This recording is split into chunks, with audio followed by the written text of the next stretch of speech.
Hello प्यारे बच्चों, कैसे हैं सब लोग। आई होप सो आप सब बच्चे जो बहुत अच्छे रहे होंगे। और मैं बता दूं मैं भी बहुत बढ़िया हूं। बच्चों, लास्ट वीडियो के अंदर हम लोगों ने जो है वो इंट्रोडक्टरी लेक्चर किया था, जिसके अंदर हम लोगों ने देखा था कि अपने 12th का जो इकोनॉमिक सब्जेक्ट है उसके अंदर क्या कुछ आना है ना। तो वहां पे हमने देखा था कि भाई 100 नंबर का अपना जो है पूरा पेपर रहने वाला है, जिसमें से 20 नंबर तो हमारे प्रोजेक्ट के हैं और 80 नंबर का अपना थ्योरी का पेपर आएगा। और जो अपना थ्योरी का पेपर था 80 नंबर का, उसके दो पार्ट है, पार्ट ए और पार्ट बी।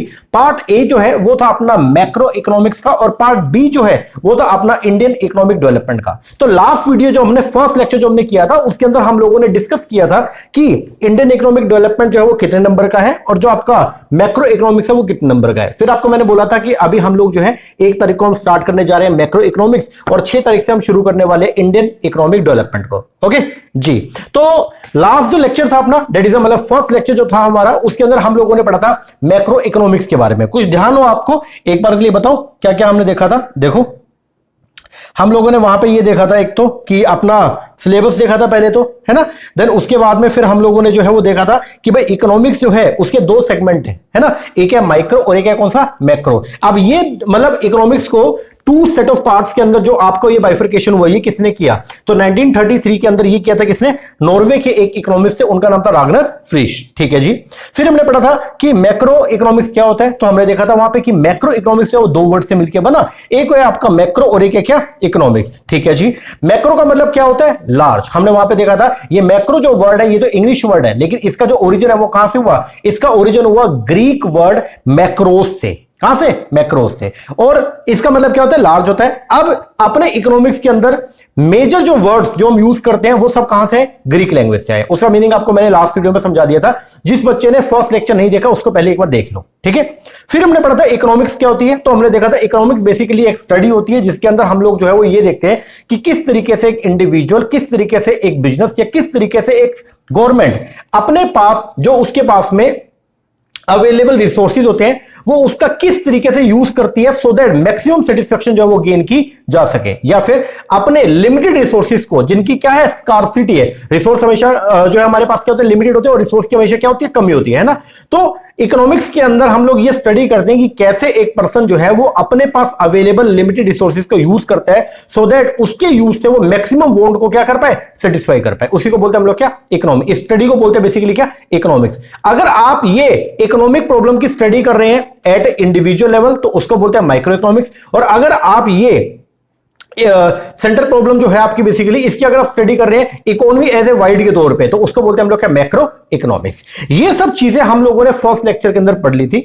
अब आज की क्लास के अंदर हम क्या पढ़ने वाले हैं, this is our lecture number 2। और वैसे ये सेकंड लेक्चर तो है, लेकिन अपनी इस बुक को आज हम स्टार्ट कर रहे हैं। ठीक है। ये जो अपना बुक है दैट इज मैक्रो इकोनॉमिक्स, इसको हम लोग शुरू कर रहे हैं। इसका फर्स्ट चैप्टर जो है जिसका नाम है इंट्रोडक्शन। ओके जी। इस फर्स्ट चैप्टर पे टोटल मिला के हम लोग जो वो 4 लेक्चर लगाएंगे। ये है अपना इस चैप्टर का फर्स्ट लेक्चर, जिसके अंदर आज हम पढ़ेंगे मैक्रो इकोनॉमिक्स के बारे में। ठीक है, उसके मीनिंग के बारे में। नेक्स्ट लेक्चर जो होगा उसके अंदर हम पढ़ेंगे मैक्रो और माइक्रो के डिफरेंस के बारे में। उससे अगले लेक्चर में हम पढ़ेंगे सिग्निफिकेंस के बारे में, और लास्ट लेक्चर के अंदर पढ़ेंगे स्कोप के बारे में। तो टोटल मिला के 4 लेक्चर इस फर्स्ट चैप्टर के ऊपर जो वो लगने वाले हैं। और चारों लेक्चर के अंदर, 4 लेक्चर के बाद ये चैप्टर आपको टिप्स पे एकदम ऐसे उंगलियों में रिवाइज हो जाएगा। ठीक है, हर चीजें आपको लर्न भी हो जाएंगी। ठीक है ना जी। चलो शुरुआत करते हैं। तो आज की अपनी जो क्लास है इसको आइए शुरुआत करते हैं। सबसे पहले आज हम शुरुआत करेंगे इंट्रोडक्शन से। चैप्टर नंबर 1 का नाम जो है वो है इंट्रोडक्शन। अब आपको इस चैप्टर में ना सबसे पहले तो 4 डेट याद रखनी है। इस चैप्टर में टोटल मिला के 4 डेट है जो आपको याद रखनी है। मैं आपको एक बार थोड़ा बता देता हूं वो 4 डेट कौन कौन सी। एक तो डेट है 1914 से 1918 की, मतलब 1914, फिर 1930 1930, फिर 1933 और फिर 1936। ये 4 डेट आपको जो है वो लर्न करनी है इस चैप्टर के अंदर।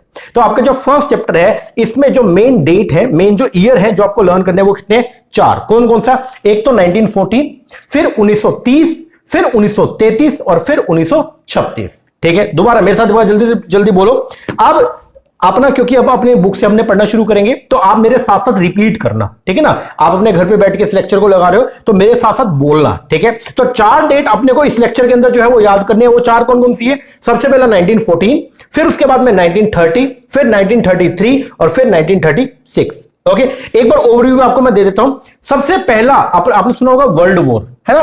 तो पहला वर्ल्ड वॉर, अभी तक जो है वो 2 वर्ल्ड वॉर हुए टोटल, पूरे वर्ल्ड के अंदर जो है वो 2 वर्ल्ड वॉर हुए।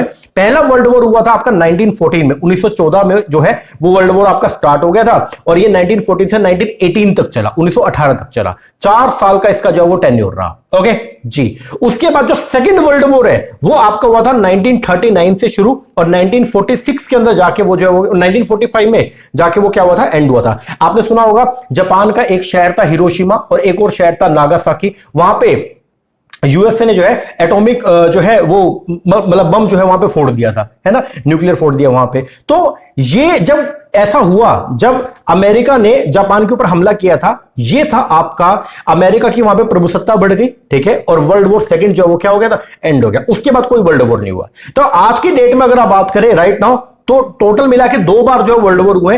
पहला वर्ल्ड वॉर हुआ था 1914 से 1918 तक चला, और जो सेकंड वर्ल्ड वॉर है वो आपका 1939 से शुरू हुआ था और 1945 तक चला। और 1945 के अंदर जब यूएसए ने हमला कर दिया था जापान के ऊपर, उसके जैसे ही यूएस ने हमला किया जापान पे, उसके 2 शहर पूरी तरीके से बर्बाद किए, तो आपका वर्ल्ड वॉर सेकंड जो है उसके साथ ही क्या हो गया था, खत्म हो गया था। ओके, तो उसके बाद कोई वर्ल्ड वॉर नहीं हुआ। लेकिन सेकंड वर्ल्ड वॉर अपने को नहीं देखना, अपने को तो फर्स्ट वर्ल्ड वॉर की कहानी पढ़नी है। ओके जी। अब 4 डेट जो है, पहली जो डेट है वो है 1914 से 1918 का। ये जो डेट है ये है आपका वर्ल्ड वॉर। क्या हुआ, वर्ल्ड वॉर हुआ। वर्ल्ड वॉर का मतलब क्या, वर्ल्ड में वॉर हो गया। वर्ल्ड में वॉर का मतलब ये है कि वर्ल्ड में जितने भी बड़ी बड़ी कंट्रीज है वो आपस में भिड़ पड़े, है ना। तो फर्स्ट वर्ल्ड वॉर जो है वो कब हुआ, 1940 से, डिटेल में अभी आगे पढ़ाऊंगा। सेकंड, उसके बाद क्या हुआ, अगली जो डेट है वो 1930। वर्ल्ड वॉर की वजह से पूरे वर्ल्ड में डिप्रेशन छा गया, पूरे वर्ल्ड में मंदी आ गई। उसको बोलते हैं ग्लोबल डिप्रेशन, या इसी को बोलते हैं ग्रेट डिप्रेशन। तो या तो आप ग्रेट डिप्रेशन बोल दो या ग्लोबल डिप्रेशन बोल दो, ठीक है। इसको प्रोलोंग डिप्रेशन भी बोलते हैं। प्रोलोंग का मतलब लंबे समय से जो है, जब पूरा वर्ल्ड के अंदर जो है वो डिप्रेशन या मंदी छा गई, उसको बोलते हैं ग्लोबल डिप्रेशन या ग्रेट डिप्रेशन या प्रोलोंग डिप्रेशन। ओके जी। फिर 1933, ये डेट तो लास्ट वीडियो के अंदर आपको मैंने बताया था। रागनर फ्रिश नॉर्वे के एक इकोनॉमिस्ट थे, और उन्होंने जो है वो इकोनॉमिक्स को जो है वो 2 उसके जो है वो सब सेगमेंट किए, एक था माइक्रो और एक कौन सा, मैक्रो। और फिर 1936, ये सबसे इंपॉर्टेंट है जो आज की इस वीडियो के अंदर अपने को मेनली कवर करना है। 1936, और 1936 वो पीरियड था जब यूके का, यूनाइटेड किंगडम के एक इकोनॉमिस्ट थे जिनका नाम था JM Keynes, John Maynard Keynes. उन्होंने 1936 के अंदर फॉर्मली मैक्रो इकोनॉमिक्स की स्टडी जो है वो क्या करी, स्टार्ट करी, ठीक है। तो 4 डेट आपको जो लर्न करनी है, डिटेल में आगे पढ़ेंगे। सबसे पहला 1914 world war, 1930 great depression, 1933 Ragnar फ्रिश आए और उन्होंने सब सेगमेंट किया माइक्रो मैक्रो, और फिर 1936 जेएम केन्स आए और उन्होंने फॉर्मली जो है मैक्रो इकोनॉमिक्स की स्टडी करना क्या कर दिया, स्टार्ट कर दिया। ओके जी। आओ अब हम पढ़ना शुरू करेंगे। तो ये 4 डेट है, दोबारा लर्न करेंगे, ठीक है, लेक्चर के दौरान इसको पढ़ते जाएंगे। सबसे पहला 1914 से 1918 तक जो है वो क्या हुआ, वर्ल्ड वॉर हुआ। आपको बस ये लर्न करना है कि 1914 से 19, देखो ये सब कहानी मैं आपको डायरेक्टली यहां भी ला सकता था। हमको तो 1936 पढ़ना है मेनली, ठीक है ना। लेकिन इससे पहले कि ये जो मैं आपको 1914, 1930, 1933 करवा रहा हूं ना, ये इसलिए करवा रहा हूं ताकि आपका बेस जो है वो स्ट्रॉन्ग हो। मेरा एम सिर्फ ये नहीं है कि आपके अभी +2 के अंदर सिर्फ 80 में से 80 नंबर दिलवाना, नहीं। मेरा एम ये है, नंबर तो आपके पूरे आए, लेकिन आपके कॉन्सेप्ट जो है वो ऐसे बिल्डअप हो कि पूरी लाइफ आपको वो चीजें याद रहें, और कल को कोई पूछ भी लेना अगर आपसे बेसिक भी, तो आपको हर चीज का बेस पता हो, ठीक है ना। इसलिए मैं आपको ये कुछ चीजें करवा रहा हूं। ऑल्दो ये आपकी बुक के अंदर आपको देखने को नहीं मिलेंगी, लेकिन मैं आपको करवा रहा हूं सिर्फ और सिर्फ किसके लिए, कि आपकी कंसेप्चुअल क्लैरिटी जो है ना वो आपकी इंक्रीज हो। ओके जी, चलो। और बुक में जो लिखा हुआ है वो तो आपको मैं ये लर्न करवा दूंगा, ऐसी चलते फिरते चीजें ऐसे लर्न हो जाएंगे। आप तो चलते फिरते रात को कोई आपको 2 बजे उठा के पूछेगा ना कि बताओ जेएम केस कौन सा, आप सीधा उसको बता दोगे, ठीक है ना। तो चीजें तो आपको मैं लर्न करवा दूंगा सारी की सारी, लेकिन उससे पहले कॉन्सेप्चुअल क्लैरिटी बहुत इंपॉर्टेंट है। ओके जी, चलो शुरुआत करते हैं। सबसे पहला जो ईयर आपका जो आपने को ईयर लर्न करना है वो है 1914। 1914 से लेकर के 1918 तक जो है वो वर्ल्ड वॉर फर्स्ट चला। ये जो वर्ल्ड वॉर फर्स्ट है ये चला था 2 तरह के ग्रुप के बीच में। एक था अलाइड पावर, जिसके अंदर बेसिकली, जिसको वेस्टर्न वर्ल्ड भी बोलते हैं, है ना। उसके अंदर कौन कौन आएंगे, France, UK, Russia, Italy, USA, Japan etcetera, ठीक है। तो इन लोग ये एक तरफ थे, और दूसरी तरफ थी आपकी सेंट्रल पावर। सेंट्रल पावर के अंदर मेनली कौन था, जर्मनी। इसके अलावा ऑस्ट्रिया हो गया, हंगरी हो गया, टर्की हो गया, ये सब, ठीक है। मेन इसके अंदर जो कंट्री थी वर्ल्ड वॉर फर्स्ट के अंदर वो कौन सी थी, जर्मनी। ओके जी। तो पहला वर्ल्ड वॉर हुआ, और वर्ल्ड वॉर जो है वो किस किस के बीच में हुआ? तो allied power and central power के बीच में, ठीक है। अलाइड पावर में मेनली जो कंट्री आती है वो आपको मैंने बता दिया, और सेंट्रल पावर में जो मेन कंट्री आती है वो आपको मैंने बता दिया। ओके जी। अब ये जो वर्ल्ड वॉर हुआ, अब आप खुद सोचिएगा, जब वर्ल्ड वॉर होगा, जब दो देश या दो से ज्यादा देश जब आपस में भिड़ेंगे, तो आप एक बात बताइए उससे क्या इंपैक्ट निकल के आएगा? जब वर्ल्ड वॉर होगा तो क्या उससे फैक्ट्रियां बहुत अच्छे से काम करेंगी? जल्दी से बताओ। जब वर्ल्ड वॉर होता है ना, तो उस केस में क्या होता है, जब हमारा जो है वो युद्ध होगा ना, तो जिस कंट्री के पास में जो है सोल्जर की कमी होती है, तो फिर वहां पे जो है वो क्या होता है, जो आम जनता है ना, वो आर्मी में सर्व करने जाती है, वो आर्मी में जाती है। क्योंकि भाई अगर देश ही खत्म हो गया तो हम क्या, हमारा क्या उचित है ना? तो बहुत सारी कंट्री के अंदर क्या हुआ कि जब वर्ल्ड वॉर हुआ ना, तो आम जो नागरिक थे, क्योंकि जो मेन हमारे सोल्जर थे मान लो वो तो शहीद हो गए, तो आम जो नागरिक थे तो वो सेना के अंदर भर्ती हो गए। अब मान लो कोई जो है किसी फैक्ट्री में काम करता है ना, कोई जो है प्लम्बर का काम करता है, अब वो प्लम्बर का काम छोड़ के अगर फैक्ट्री में जाके काम करना शुरू, सिक्योरिटी फोर्सेस में जाके काम करना शुरू कर देगा, या आर्मी में जाके काम करना शुरू कर देगा, तो क्या देश के अंदर प्रोडक्शन हो पाएगा? नहीं, देश के अंदर प्रोडक्शन क्या हो गया, खत्म हो गया। और जब वर्ल्ड वॉर होता है ना, तो मेन जो रिसोर्सेज है वो आर्मी ले लेती है। मेन जो रिसोर्सेज है वो कौन ले लेती है? आर्मी। क्योंकि आर्मी ये चाहती है कि भाई हम जो युद्ध कर रहे हैं दूसरे देश के साथ में, उसमें कोई भी अड़चन ना आए। तो मेजॉरिटी रिसोर्सेज जो आम जनता के ऊपर खर्च करने थे, वो सारे के सारे जो है वो एलोकेट हो जाते हैं किसको? आर्मी को। अगर ऐसा होगा, जो खर्चा लोगों के ऊपर करना था, जो खर्चा डेवलपमेंट के ऊपर होना था, अगर वो खर्चा नहीं होगा, तो बताइए फिर उससे क्या होगा? अगर खर्चा ही नहीं है, लोगों के पास इनकम, क्योंकि देखो एक मल्टीप्लायर इफेक्ट होता है। अगर एक पर्सन का जो खर्चा वो दूसरे पर्सन की क्या होती है? इनकम। अगर गवर्नमेंट कोई खर्चा करेगी, मान लो गवर्नमेंट अगर रोड बनाने के ऊपर खर्चा करेगी, तो उससे क्या इंपैक्ट पड़ेगा? गवर्नमेंट अगर रोड बनाएगी तो लोगों को रोजगार मिलेगा, मजदूरों को काम मिलेगा, इंजीनियर को काम मिलेगा, तो इससे गवर्नमेंट जो वो पैसा प्रोवाइड करेगी इंजीनियर्स को, मजदूरों को, यस, तो उनकी क्या होगी? इनकम होगी। और अगर उनकी इनकम होगी तो क्या वो खर्चा करेंगे? नहीं करेंगे? फिर वो खर्चा करेंगे, तो वो जब खर्चा करेंगे, मान लो वो शॉपिंग करेंगे, तो दूसरे पर्सन की क्या होगी? इनकम होगी। इसको बोलते हैं मल्टीप्लायर इफेक्ट। और अगर सरकार खर्चा ही ना करे तो क्या किसी दूसरे की इनकम हुई? नहीं। और इनकम ही नहीं होगी तो क्या प्रोडक्शन होगा? नहीं। तो प्रोडक्शन कम हो जाएगा, प्रोडक्शन कम हो गया, डिमांड कम हो जाएगी, क्योंकि लोगों के पास पैसा नहीं है। तो इस स्थिति से जो है वो क्या होगा, पूरे वर्ल्ड के अंदर जो है, क्योंकि मेन जो कंट्री है वो जब आपस में भिड़ पड़ी, तो वर्ल्ड वॉर फर्स्ट का जो इंपैक्ट निकल के वो ये आया कि पूरे वर्ल्ड में धीरे धीरे करके जो है वो डिप्रेशन छा गया, बोले तो मंदी आ गई। अब वर्ल्ड वॉर फर्स्ट 1914, आपको मैंने ये बता दिया कि वर्ल्ड वॉर फर्स्ट हुआ किस किस के बीच में, वो समझ में आ गया। उसका इंपैक्ट क्या पड़ा? वर्ल्ड वॉर फर्स्ट का जो इंपैक्ट पड़ा वो क्या पड़ा? इंपैक्ट पड़ा पूरे वर्ल्ड के अंदर जो है वो क्या छा गया? डिप्रेशन, बोले तो मंदी। क्या आ गई? मंदी आ गई। और क्या क्या इंपैक्ट पड़े? एक तो मास लेवल पे अनएम्प्लॉयमेंट हो गया, क्योंकि बड़ी बड़ी फैक्ट्रियां जो सारी बंद हो गई है ना, कारखाने सारे बंद हो गए, तो उससे क्या होगा? अनएम्प्लॉयमेंट छा जाएगी। अनएम्प्लॉयमेंट का मतलब जो क्या होता है? बेरोजगारी। लोग काम करने के लिए रेडी है लेकिन उनको काम ही नहीं मिल रहा, उसको बोलते हैं अनएम्प्लॉयमेंट, ठीक है।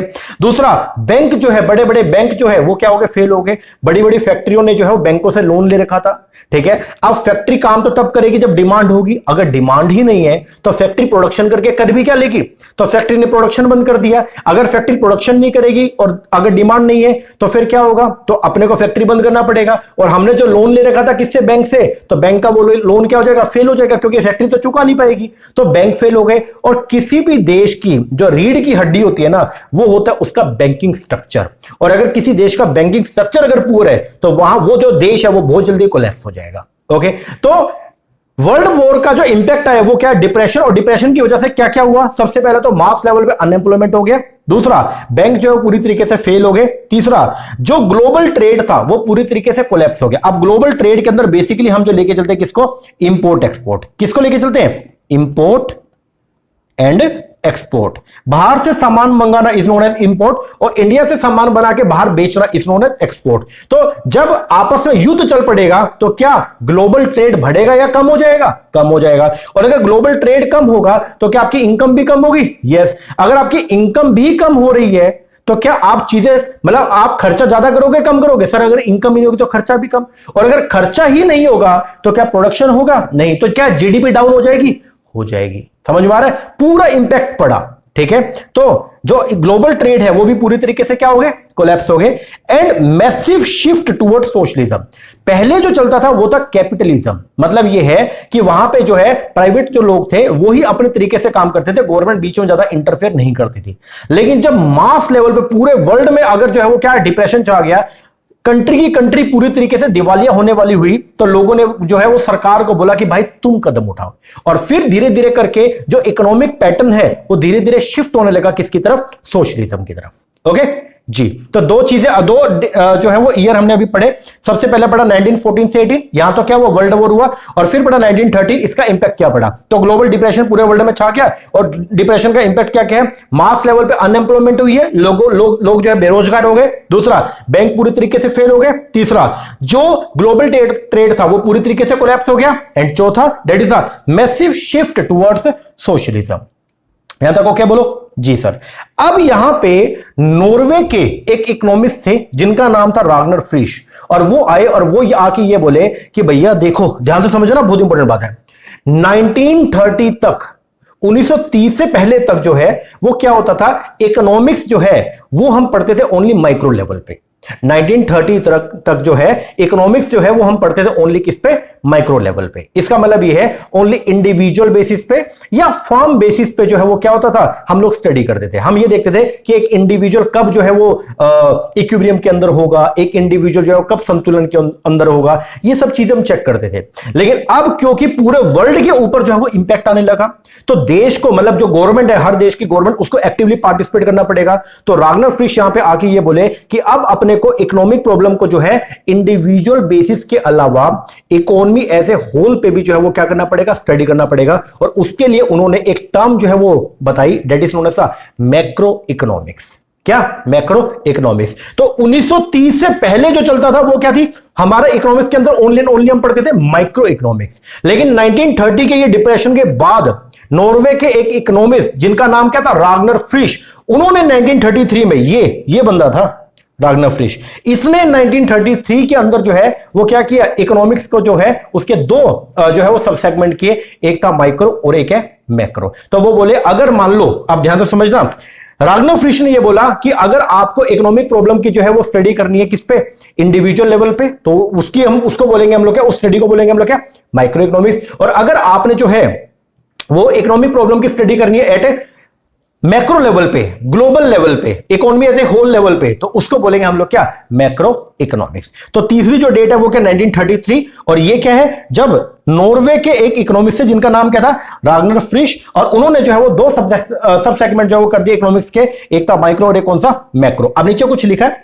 बिफोर 1930, 1930 से पहले economics was primarily focus on the micro economics. ध्यान से सुनना, बोलते हैं 1930 से पहले इकोनॉमिक्स के अंदर हमारा जो मेन फोकस था वो किसके ऊपर था, माइक्रो इकोनॉमिक्स पे।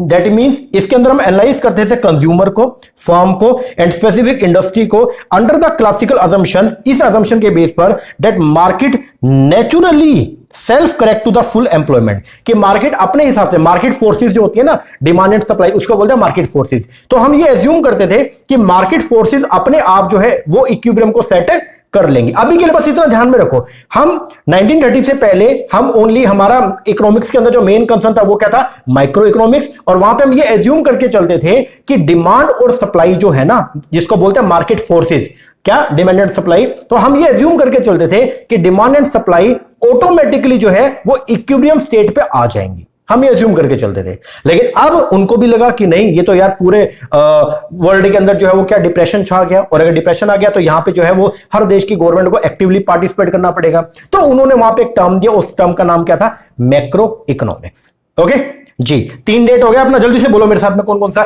सबसे पहला 1914, 1914 के अंदर क्या हुआ, वर्ल्ड वॉर फर्स्ट हुआ। फिर उसके बाद में 1930, वर्ल्ड वॉर का इंपैक्ट क्या पड़ा, पूरे वर्ल्ड में ग्रेट डिप्रेशन छा गया। उससे क्या क्या हुआ, मास लेवल पे अनएम्प्लॉयमेंट हुआ, पूरी इकोनॉमी जो है वो, ग्लोबल ट्रेड जो कोलैप्स हो गया, बैंक जो है वो क्या हो गए, फेल हो गए, और धीरे धीरे कंट्री जो है वो सोशलिज्म की तरफ शिफ्ट होने लगी। इसका मतलब गवर्नमेंट का रोल बढ़ने वाला था, जो मार्केट फोर्सेस का जो इंपैक्ट था वो अब कम, और गवर्नमेंट का रोल क्या, बढ़ने वाला है। फिर आया 1933, यहां पे आपके एक इकोनॉमिस्ट थे जिनका नाम क्या था, रागनर फ्रीश, और उन्होंने जो है वो क्या किया, इकोनॉमिक्स के 2 सब सेगमेंट बनाए, एक था माइक्रो और एक कौन सा, मैक्रो। और उन्होंने वहां पे बोला 1930 से पहले इकोनॉमिक्स में हम ओनली माइक्रो इकोनॉमिक्स को स्टडी करते थे, लेकिन 1930 के बाद अब हम लोग जो है वो क्या करेंगे, मैक्रो लेवल पे भी इकोनॉमिक प्रॉब्लम की हम स्टडी शुरू करेंगे। ओके जी। इसके बाद फिर क्या हुआ,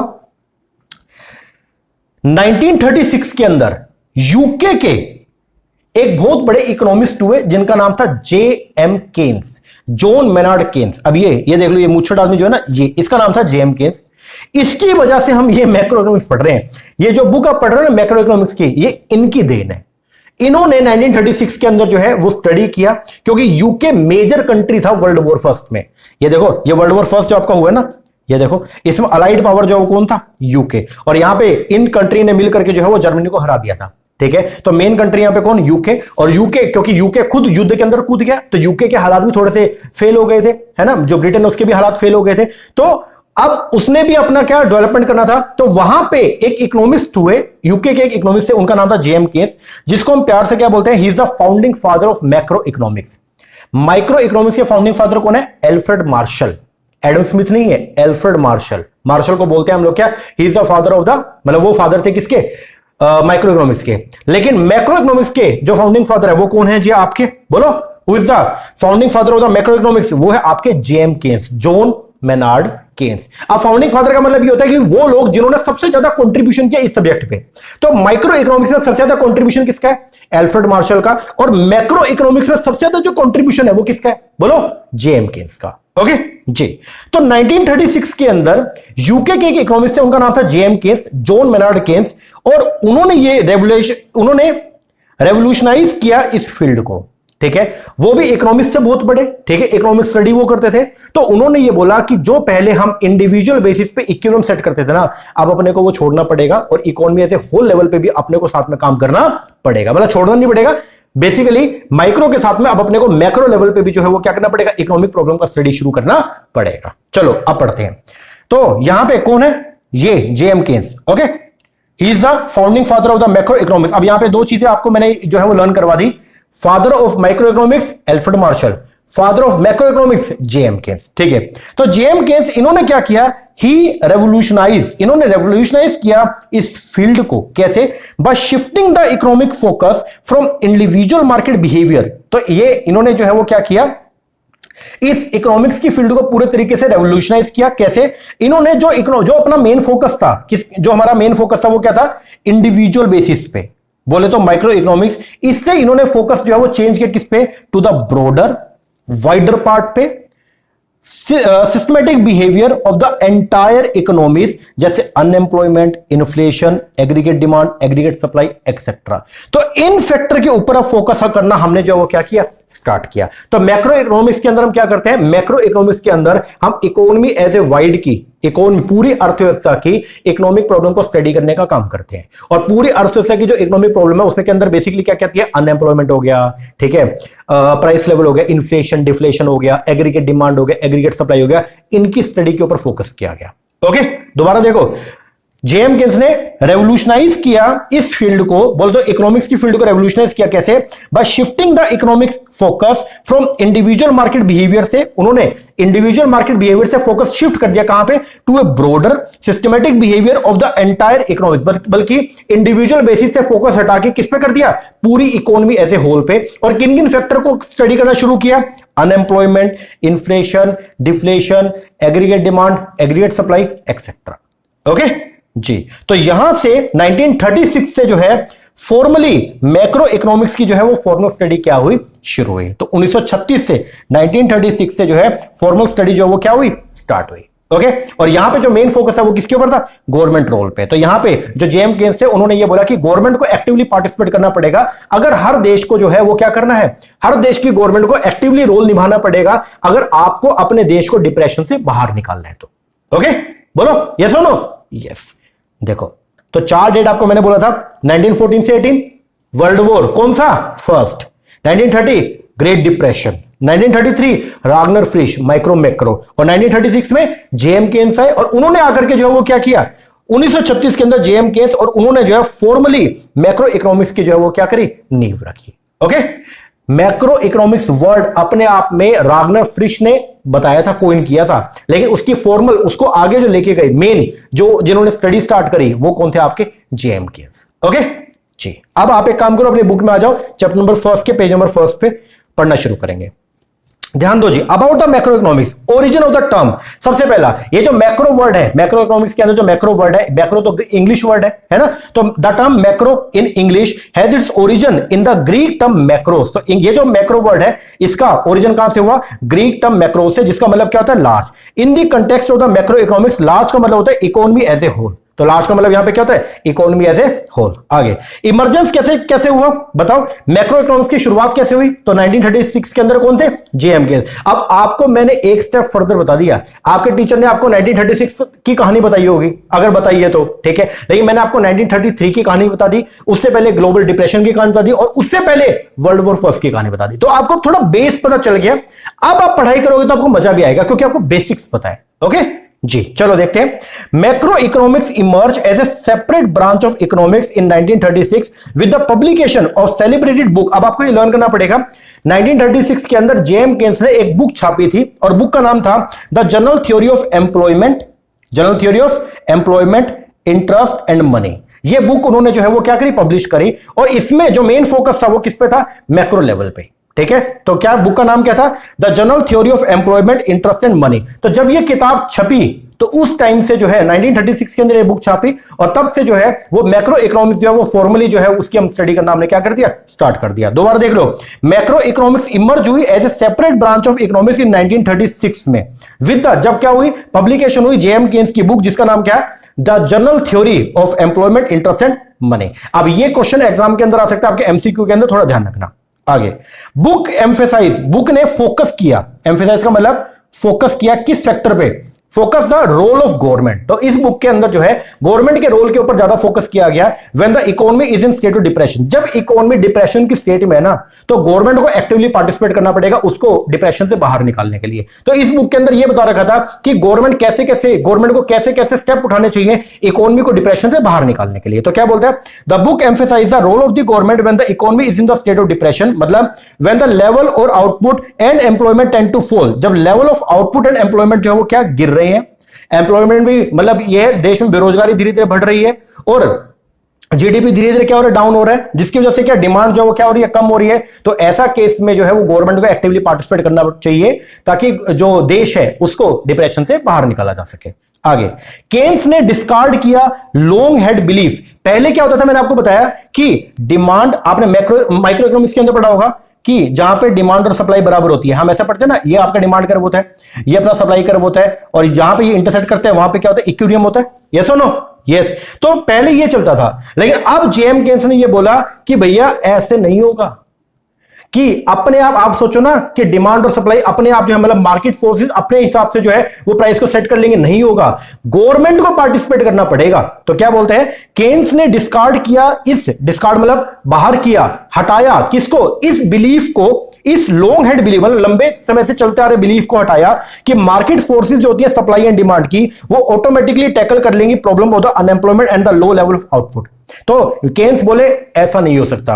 मतलब पहले हम ये मानते थे कि अगर देश के अंदर क्या बेरोजगारी है तो मार्केट फोर्सेस अपने आप उसको हटा खत्म कर देंगी। अगर देश के अंदर जो है वो आउटपुट का लेवल लो है तो मार्केट फोर्सेस अपने आप जो है उसको क्या कर लेंगी? करेक्ट कर लेंगी। लेकिन जेएम केन्स बोले ऐसा नहीं होगा, क्योंकि लंबे समय से डिप्रेशन चलते आ रहा है, देश के अंदर मार्केट फोर्सेस का ज्यादा रोल नहीं है। अगर आपको देश के अंदर एम्प्लॉयमेंट के लेवल को बढ़ाना है और जीडीपी को इंक्रीज करना है तो गवर्नमेंट को एक्टिवली पार्टिसिपेट करना पड़ेगा।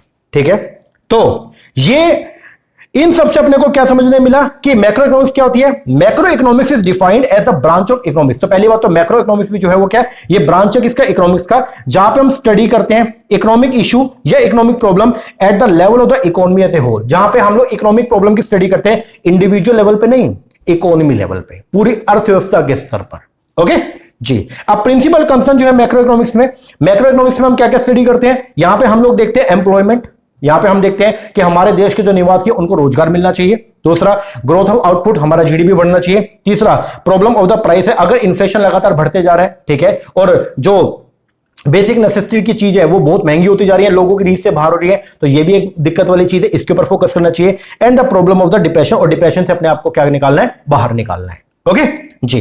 तो in the words of Spencer, ये ध्यान रखना, मैक्रो इकोनॉमिक्स क्या है? Macro economics is concern with the economy as a whole और large segment of it. In macro economics attention जो होता है हमारा फोकस का, वो किस पे होता है? On such problem as the level of unemployment, rate of inflation, nation total output and other matter of the economy wide significance. हमारा फोकस जो है इन चीजों के ऊपर होता है।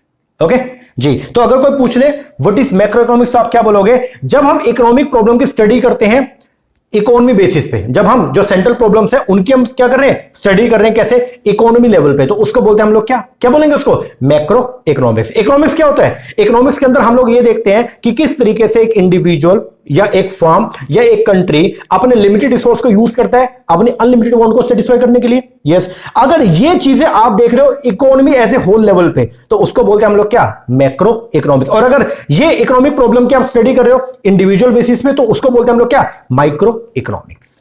ओके जी। तो आज की क्लास के अंदर हमने 4 जो हमारे ईयर है सबसे इंपॉर्टेंट वो हमने पढ़ लिए। सबसे पहला 1914 से 18 वर्ल्ड वॉर फर्स्ट, फिर 1930 ग्रेट डिप्रेशन, फिर 1933 रागनर फ्रिश, और फिर 1936 जेएम केन्स। आई होप समझ में आ गया होगा आपको। बोलो जी। चलो जी, ये था अपना आज का लेक्चर। दिस इज वैसे तो ये इस चैप्टर का तो लेक्चर नंबर फर्स्ट है, लेकिन वैसे इकोनॉमिक्स का लेक्चर नंबर सेकंड है। तो जिसने फर्स्ट लेक्चर नहीं लगाया कृपया करके आप उसको लगा लेना, तो आपको बढ़िया तरीके से समझ में आ जाएगा। ओके जी। तो 2 लेक्चर अपने कंप्लीट हो चुके हैं। अब थर्ड लेक्चर के अंदर हम लोग जो है वो पढ़ेंगे डिफरेंस किस किस का? माइक्रो एंड मैक्रो का। ओके जी।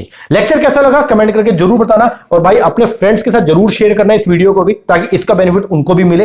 ओके, और कमेंट करके मुझे जरूर बताना कि आपको लेक्चर समझ में आ रहा है या नहीं आ रहा, मेरे तरह पढ़ाने का जो वे है वो आपको अच्छा लग रहा है नहीं लग रहा, मुझे जरूर बताना, या अगर आप कोई फीडबैक देना चाहते हैं तो मुझे जरूर दीजिएगा। ओके जी। चलो एक बार ये करो, अब मिलते हैं नेक्स्ट वीडियो में, तब तक के लिए थैंक यू वेरी मच।